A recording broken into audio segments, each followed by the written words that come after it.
إن الحمد لله نحمده ونستعينه ونستغفره ونعوذ بالله تعالى من شرور أنفسنا ومن سيئات أعمالنا. من يهده الله تعالى فلا مضل له ومن يضلل فلا هادي له. وأشهد أن لا إله إلا الله وحده لا شريك له وأشهد أن محمدا عبده ورسوله. يا أيها الذين آمنوا اتقوا الله حق تقاته ولا تموتن إلا وأنتم مسلمون. يا أيها الناس اتقوا ربكم الذي خلقكم من نفس واحدة وخلق منها زوجها وبث منهما رجالا كثيرا ونساء. واتقوا الله الذي تساءلون به والأرحام إن الله كان عليكم رقيبا. يا أيها الذين آمنوا اتقوا الله وقولوا قولا سديدا يصلح لكم أعمالكم ويغفر لكم ذنوبكم ومن يطع الله ورسوله فقد فاز فوزا عظيما. أما بعد، فإن أصدق الحديث كتاب الله تعالى، وخير الهدي هدي محمد صلى الله عليه وعلى آله وصحبه وسلم، وشر الأمور محدثاتها، وكل محدثة بدعة، وكل بدعة ضلالة، وكل ضلالة في النار. أعاذنا الله وإياكم من النار. أما بعد, my dear brothers and sisters, we give shukr and thank to Allah subhanahu wa ta'ala for this blessed day and another Jumu'ah. Brothers and sisters, as I always say, do me a favor, please come close to each other. This is the sunnah. The sunnah is to fill up the gaps. That's what the Prophet ﷺ used always to tell the Sahaba, even though when they're traveling. Because it's one of the adat and the sunnah of the shaitan to divide us and to cause furqah between us and to separate us. I can even see the sisters, mashallah, that they're sitting close to each other. Sunnah is to sit close to each other, knees by knees. Even with the Prophet ﷺ and the Sahaba, they used to travel. At the beginning, they used to travel in separate groups. And the Prophet ﷺ told them, get together and close to each other, so the shaitan will not come between you. Jazakumullah khair. Thank you very much, brothers. May Allah bless you. And obviously, the Prophet ﷺ said that the best raw of the man is the first one, and the second and the third, and the most less in reward raw is the back one, and for the sisters is the opposite. Farther away for the sisters is the one with the more reward. May Allah bless you. Jazakumullah khair. To recall and to remind you, for the past khutbah, we talked about the khutbah of Omar radiallahu anhu. And I concentrated and focused on one specific point, if you remember, about the sihr. I talked about the sihr, the danger of sihr and sorcery that has spread in the Muslim countries and even here in this country. And just to make certain points and some aqwal of the ulama and some of the sayings of the scholars, so we can learn and so we can see and benefit ourselves what the shaitan is capable of doing to mankind by luring them, by taking them away from the Tawheed to the shirk, to worship the shaitan instead of worshiping Allah, even if they pray, even if they fast, even if they go to Hajj. However, his main point is to drag them to hell with him, so they can worship him before worshiping Allah. That's the first purpose of the shaitan. And for these kind of type of people who experience and who are practicing a sihr or magic or sorcery, the first goal for the shaitan is to commit shirk. And it may take years, as I say. But Allah subhanahu wa ta'ala says in the Quran,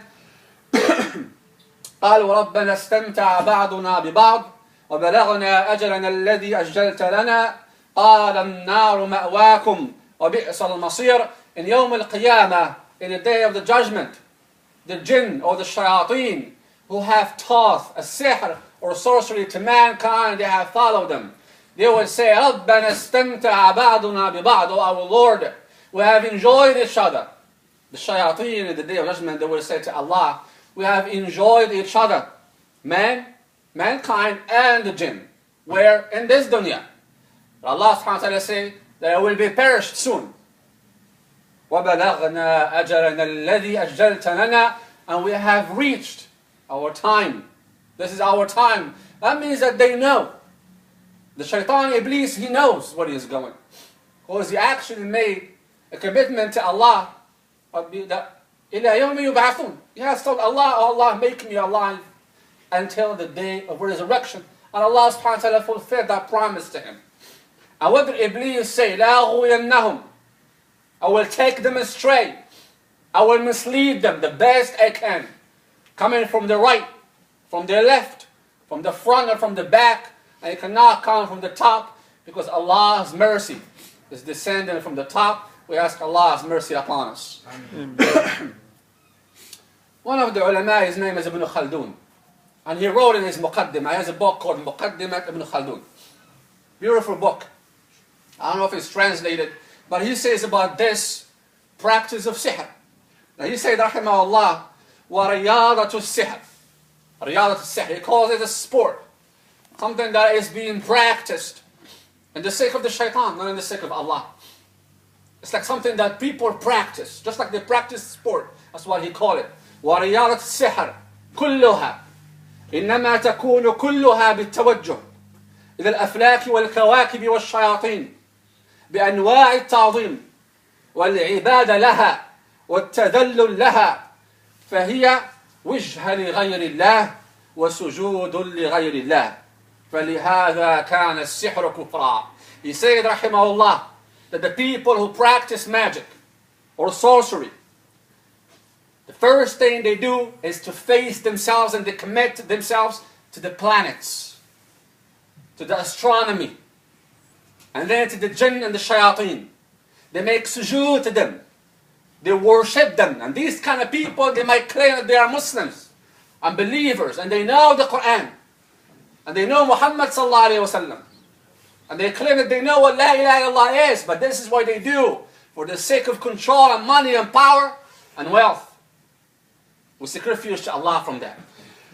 So he said, they humiliate themselves in front of the shaitan and obey the shaitan and do whatever the shaitan is telling them to do. And he said they have to commit shirk, and this is kufr. This is kufr, even though they claim and they blame themselves that they are Muslims. Ibn Taymiyyah rahimahullah, back in his time, which is the 6th century, he's telling us some of the experiences he experienced with this type of people back at his time, and this was in the 6th century at the time of Ibn Taymiyyah rahmatullahi alayh. He says, فَإِذَا كَانَ الشَّخْص مُبَاشِرًا لِلنَّجَاسَاتِ وَالْخَبَائِثِ, and he knows them, and he used to debate them and argue with them. That's why he's telling us here. He said, if the man, or if the person, is facing impurities and khaba'ith, dirty things, and impure things, and he gives example, التي يحبها الشيطان. The khaba'ith and the impurities is the shaitan truly loves. That's what the shaitan loves. The khaba'ith. And he said, rahimahullah, وَيَأْوِي إِلَيْهَا وَالْحُشُوشِ الَّتِي تَحْضُرُهَا الشَّيَاطِينَ. And they go to certain places that they hear what the shaitan will be. And they go to these kind of places, such as bathrooms, dirty places, garbage cans, all these places Prophet ﷺ warned us to stay away from, or to say أعوذ بالله من الشيطان الرجيم before we get in. There's a hadith the Prophet ﷺ teaches us what we say before we go to the bathroom or use the restroom, and he says ﷺ say أعوذ بالله من الخبث والخبائث, which are the shayateen, the khaba'ith, the najasat. Say, seek refuge to Allah from the shayateen and from the khaba'ith and the impurities. That's what I have to say before entering the restroom. And he said, rahimahullah, وَيَأْكُلُ الْحَيَّاتِ وَالْعَقَارِبِ وَالزَّنَابِيرِ وَآذَانِ الْكِلَابِ. Those type of people, this is what the shaitan is telling them to eat. Unbelievable things. He tells them to eat al-hayyat, snakes, even venomous snakes. He used to tell them, al-aqarib, scorpions, eat scorpions. Az-zanabir, insects, all kind of different types of insects. And he tell them the ears of the dogs. Cut off the dog's ear and eat them. So the shaitan is telling the sorcerers and the magicians to eat before starting to control them. And then he says, and he experienced this thing, Ibn Taymiyyah rahimahullah, back at his time. And they do evil things worse than these things.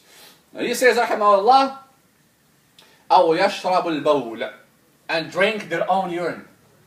Even make them to drink their own urine. So they can use the shaitan for the sake of dunya. Sacrifice to Allah from that. Everything you can imagine that has to do with impurity, the shaitan try to tell this mankind to follow him and do.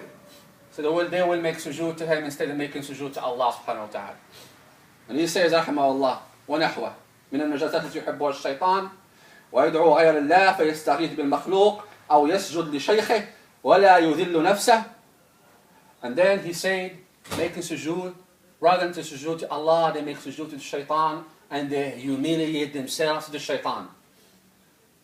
You have to humiliate yourself, the shaitan, with this person, then the shaitan will obey him and give him the power to use magic.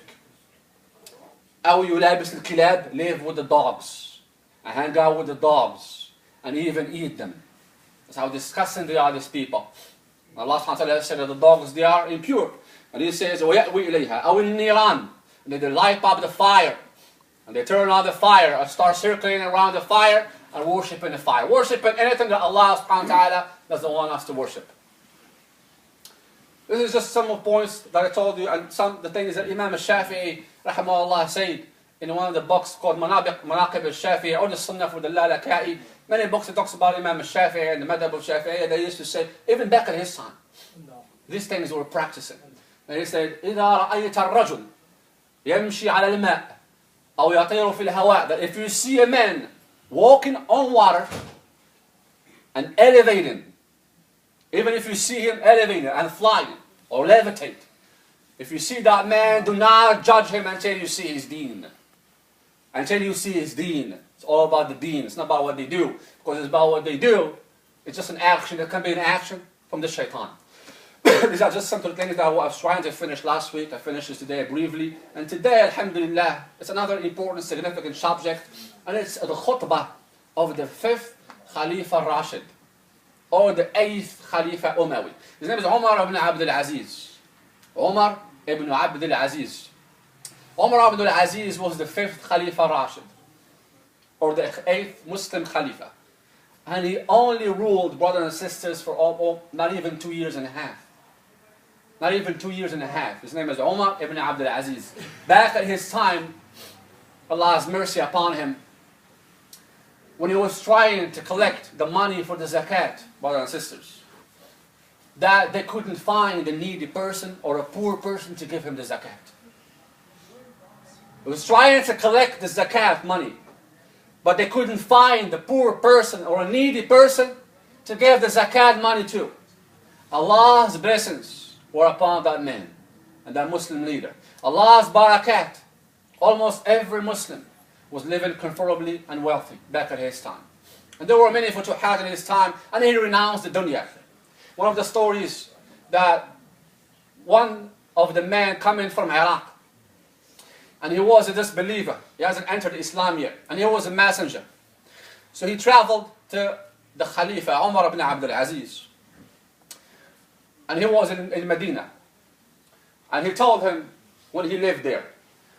And he's looking for the Khalifa, and he doesn't know how he looks like.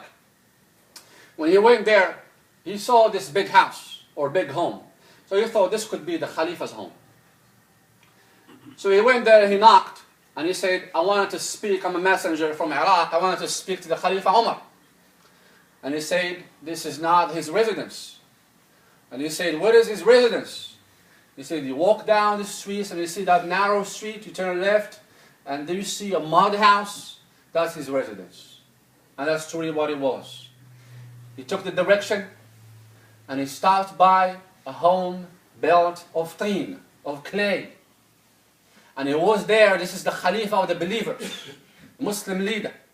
And he was trying to cover his house, and his hands were dirty with clay. and he's trying to cover one of the holes of